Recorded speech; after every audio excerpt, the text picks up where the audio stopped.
Piala Dunia 2026 akhirnya melabuhkan tirai, namun selepas tamatnya kejohanan terbesar bola sepak dunia ini, satu perkara yang paling banyak dibincangkan bukan hanya tentang siapa juara, tetapi tentang kontroversi, tentang Argentina, tentang bagaimana sebahagian peminat bola sepak dunia mula menyimpan rasa tidak puas hati terhadap pasukan ini kerana beberapa perkara yang berlaku sepanjang kejohanan. Tetapi di sebalik semua kontroversi itu, ada satu perkara yang tidak boleh dinafikan. Ada seorang pemain Argentina yang keluar daripada kejohanan ini dengan reputasi yang semakin meningkat. Namanya Alexis McAllister. Dan mungkin ramai penyokong Liverpool melihat beliau sebagai pemain yang sama seperti musim lalu. Seorang pemain yang kelihatan hilang sedikit sinarnya. Seorang pemain yang tidak lagi menjadi penggawal tengah yang dominan seperti ketika membantu Liverpool memenangi Premier League. Malah ada yang mula bertanya, adakah Liverpool patut menjual McAllister? Adakah dia sudah mencapai tahap terbaiknya? Adakah umur dan kecergasan menjadi masalah? Tetapi Piala Dunia 2026 memberikan satu jawapan yang sangat jelas. McAllister masih pemain berkelas dunia. Cuma mungkin selama ini Liverpool belum menggunakan versi terbaik beliau. Lihat sahaja statistik beliau sepanjang Piala Dunia. Top 10 tackles won dengan 12 tackles berjaya dimenangi. Top 6 interceptions dengan 11 interceptions. Top 9 dalam duel dimenangi dengan 40 kali. Top 2 dalam receptions under pressure dengan 182 kali. Dan paling menarik, beliau adalah pemain nombor 1 dari segi jumlah minit dimainkan dengan 750 minit. Ini bukan statistik seorang pemain biasa. Ini bukan statistik pemain yang sudah menurun. Ini statistik seorang pemain yang masih mempunyai nilai besar di peringkat tertinggi. Masalahnya kenapa apabila bermain bersama Liverpool musim lalu kita tidak selalu nampak McAllister seperti ini? Jawapannya mungkin bukan kerana McAllister berubah, tapi kerana keadaan di sekeliling beliau yang berubah. McAllister bukan pemain yang hanya bergantung kepada fizikal. Dia bukan pemain yang menang kerana kelajuan. Dia bukan pemain yang akan memenangi perhatian dengan melakukan 20 gol semusim. Kekuatan sebenar McAllister adalah otak bola sepaknya. Dia membaca permainan lebih cepat daripada pemain lain. Dia tahu bila perlu memperlahankan permainan. Dia tahu bila perlu mempercepatkan serangan. Dia tahu bagaimana menerima bola walaupun ditekan. Dan inilah sebab kenapa statistik receptions under pressure beliau sangat tinggi. Kerana apabila lawan datang menekan, McAllister tidak panik. Dia tenang, dia mencari ruang, dia membuat keputusan. Dan pemain seperti ini sangat mahal dalam bola sepak moden. Tetapi musim lalu, Liverpool mempunyai banyak perubahan. Perubahan taktikal, perubahan struktur, perubahan peranan. Dan ini memberi kesan kepada beberapa pemain tengah. McAllister menjadi salah seorang yang paling terkesan. Sebelum ini, di bawah Jurgen Klopp, McAllister mempunyai peranan yang lebih jelas. Dia boleh menjadi pemain yang mengawal tempo. Dia boleh turun membantu pertahanan. Dia boleh bergerak antara garisan. Dia boleh menjadi penghubung antara pertahanan dan serangan. Tetapi apabila struktur pasukan berubah, kadang-kadang pemain seperti McAllister boleh nampak kurang menyerlah. Bukan kerana dia kurang bagus, tetapi kerana peranannya tidak lagi memberikan ruang untuk dia melakukan apa yang dia paling mahir. Dan sekarang Liverpool mempunyai seorang jurulatih baru, Andoni Iraola, seorang jurulatih yang mungkin menjadi kunci kebangkitan semula Alexis McAllister. Kenapa Iraola boleh mengembalikan McAllister? Kerana falsafah bola sepak Iraola sangat sesuai dengan karakter pemain Argentina ini. Ketika bersama Bournemouth, Iraola dikenali sebagai bola sepak yang agresif, tekanan tinggi, transisi pantas, pemain tengah yang aktif dan pemain yang perlu membuat keputusan cepat. Ini adalah dunia McAllister.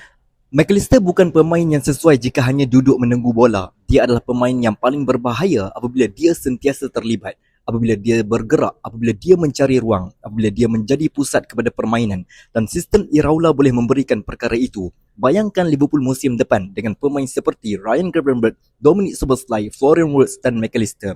Liverpool mempunyai variasi yang sangat besar di tengah padang. Tetapi McAllister mempunyai sesuatu yang pemain lain tidak ada. Kawalan emosi, ketenangan dan pengalaman di peringkat tertinggi. Ramai orang melihat statistik gol dan assist untuk menilai pemain tengah. Tetapi itu bukan cara menilai McAllister. McAllister adalah pemain yang membuat pemain lain menjadi lebih baik. Dia adalah pemain yang membantu pasukan keluar daripada tekanan. Dia adalah pemain yang menjadikan Liverpool lebih stabil. Dan perkara ini kadang-kadang tidak nampak dalam highlight, tetapi sangat dirasai ketika dia tidak bermain. Satu lagi perkara yang menarik, tekanan terhadap McAllister sebenarnya boleh menjadi motivasi kerana pemain seperti beliau sudah membuktikan sesuatu. Dia pernah memenangi Piala Dunia, dia pernah menjadi pemain penting Brighton, Dia pernah membantu Liverpool memenangi Liga. Dia bukan pemain yang perlu membuktikan bahawa dia berbakat. Dia cuma perlu mencari kembali konsistensi dia. Dan tak mustahil musim depan adalah masa yang terbaik. Sebab Liverpool era Iraola mungkin memerlukan McAllister lebih daripada sebelumnya. Liverpool kini sedang melalui fasa perubahan. Era baharu, pemain baru, identiti baru. Beberapa pemain besar sudah meninggalkan pasukan dan Liverpool memerlukan pemain yang boleh menjadi jambatan antara era lama dan era baru. McAllister adalah salah seorang daripada mereka. Dia faham apa maksud bermain untuk Liverpool. Dia faham tekanan Anfield. Dia faham bagaimana untuk menang. Dan dia juga masih berada dalam usia terbaik seorang pemain tengah. Apabila Iraola berkata pemain seperti McAllister akan kekal, itu bukan keputusan kecil. Ini menunjukkan bahawa jurulatih baru Liverpool melihat sesuatu yang mungkin tidak nampak oleh peminat. Dia melihat nilai seorang pemain yang boleh menjadi asas kepada sistemnya. Kerana jurulatih baru biasanya mahu membina pasukan mengikut pemain yang sesuai dengan identiti mereka. Dan McAllister sangat sesuai. Bayangkan McAllister versi Piala Dunia, versi yang berlari tanpa henti, versi yang memenangi duel, versi yang tenang di bawah tekanan, versi yang menjadi pemain penting Argentina. Jika Liverpool berjaya mendapatkan versi itu, mereka sebenarnya mendapat seorang pemain tengah bertaraf dunia secara percuma kerana pemain itu sudah berada di Anfield. Namanya Alexis McAllister. Musim depan mungkin menjadi musim penentuan untuk ramai pemain Liverpool. Tetapi jangan terkejut jika salah seorang pemain yang membuat kejutan ialah Alexis McAllister. Kerana kadang-kadang bola sepak, seorang pemain bukan kehilangan kemampuan, dia cuma kehilangan keadaan yang sesuai untuk menunjukkan kemampuan tersebut. Dan sekarang dengan kedatangan Andoni Iraola, McAllister mungkin akan mendapat kembali dunia yang sesuai untuknya. Dunia yang penuh dengan tekanan, dunia yang penuh dengan intensiti. Dunia ini juga memerlukan kecerdikan bola sepak dan jika semuanya berjalan seperti yang dirancang, Liverpool mungkin akan melihat semula pemain yang mereka fikir mereka sudah hilang. Seorang pemain tengah yang tenang seperti Thiago, seorang pejuang seperti Mascherano, seorang pengawal tempo seperti Xabi Alonso dalam tubuh seorang Alexis McAllister.